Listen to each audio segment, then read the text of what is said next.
RSS प्रमुख मोहन भागवत ने कहा कि हम मन और बुद्धि से विदेशी बने हुए हैं। उन्होंने कहा कि हमें विदेशी प्रभाव से खुद को मुक्त करना होगा। संघ प्रमुख भागवत ने कहा कि कई आक्रमणकारियों ने भारत को लूटा और दास बनाया। उन्होंने कहा कि अंग्रेजों ने हमारे मन को भी लूटा, जिससे हम अपनी ताकत और दुनिया के साथ साझा करने की क्षमता भूल गए। उन्होंने कहा कि दुनिया आज विनाश की ओर बढ़ रही है, लेकिन नया रास्ता भारत के पास ही है। इसलिए पूरी दुनिया भारत की ओर देख रही है। हमें भारतीय ज्ञान प्रणाली से जुड़ना होगा। भागवत ने कहा कि हमें विदेशी प्रभाव से खुद को मुक्त करना होगा। कहते हैं कि हम लोग कॉलोनाइज हो गए। शरीर से तो हम भारतीय है, पूर्वजों से तो हम भारतीय है, लेकिन मन और बुद्धि से, चित्त से हम लोग विदेशी बने। सब लोग बने क्योंकि सब उसमें से निकले हैं। अब कोई कम बना, कोई ज्यादा बना, इतना फर्क है। लेकिन उस विदेशी प्रभाव से पूर्णतः विमुक्त होना पड़ेगा। उन्होंने ये भी कहा कि पश्चिम का ज्ञान समझना बुरा नहीं है, लेकिन हमारे अपने ग्रंथ, हमारी सभ्यता और हमारी जड़ें ही हमारे अस्तित्व की पहचान है।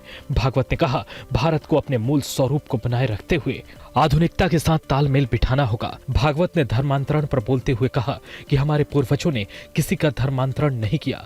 भागवत ने कहा कि हम अपनी ताकत ही भूल गए और ये भी भूल गए कि हम दुनिया के साथ क्या साझा कर सकते हैं। भागवत ने कहा कि दुनिया ने जो तरक्की की है, तो हमें उनकी प्रगति का रहस्य समझना चाहिए और उसका मूल्यांकन करना चाहिए। उसमें जो अच्छा है उसे स्वीकार करना चाहिए और जो बेकार है उसे त्यागना चाहिए। देश अब इस पर काम कर रहा है। आने वाला समय भारत के लिए सुनहरा होगा। और मध्य प्रदेश के भोपाल में एक कार्यक्रम के दौरान बीजेपी की पूर्व सांसद प्रज्ञा ठाकुर ने लड़कियों को लेकर बयान दिया। क्या कहा, सुनिए। अगर हमारी लड़की किसी विधर्मी के यहाँ जाने का प्रयास करती तो उसके टांगे तोड़ने में भी कसर मत छोड़ना। साध्वी प्रज्ञा भोपाल में बेटियों के अभिभावकों को अपने मन को मजबूत करने की नसीहत दे रही थी। जो बातों से नहीं मानती है, वो कह रही थी कि बच्चों को सुधारने के लिए माता पिता को सख्ती करनी चाहिए, अगर जरूरत पड़ी तो पिटाई भी करनी चाहिए। अगर हमारी लड़की किसी विधर्मी के यहाँ जाने का प्रयास करती तो उसके टांगे तोड़ने में भी कसर मत छोड़ना। जब वो बड़ी होती है तो मियाइन बनने के लिए चल देती है।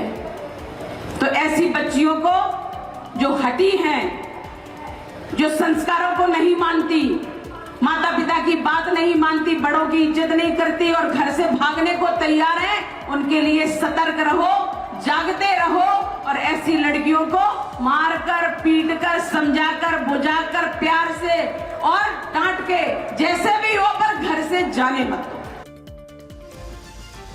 तेलंगाना में पुलिस ने उपद्रवियों के खिलाफ बड़ी कार्रवाई की है। बंद के दौरान हुए हमलों में शामिल 8 लोगों को गिरफ्तार किया है। हंगामे और मारपीट की ये तस्वीरें हैदराबाद की है। कई लोग लाठी डंडे लेकर दुकानों पर तोड़फोड़ करते नजर आ रहे हैं। ये तस्वीरें हैदराबाद की है। आरक्षण की मांग को लेकर नेताओं की ओर से बुलाए गए बंद का सीसीटीवी सामने आया है। बंद के दौरान कुछ उपद्रवी दुकानों पर हमला करते नजर आ रहे हैं। हमलावरों के खिलाफ केस दर्ज किया गया है। अब ये दूसरी सीसीटीवी वीडियो देखिए, जिसमें देखिए कैसे अचानक लोग आते हैं और दुकानों पर टूट पड़ते हैं। पुलिस ने 8 लोगों को गिरफ्तार कर रिमांड पर भेज दिया है। बंद के दौरान कुछ नेता विद्यानगर से बरकतपुरा तक रैली में शामिल हुए थे।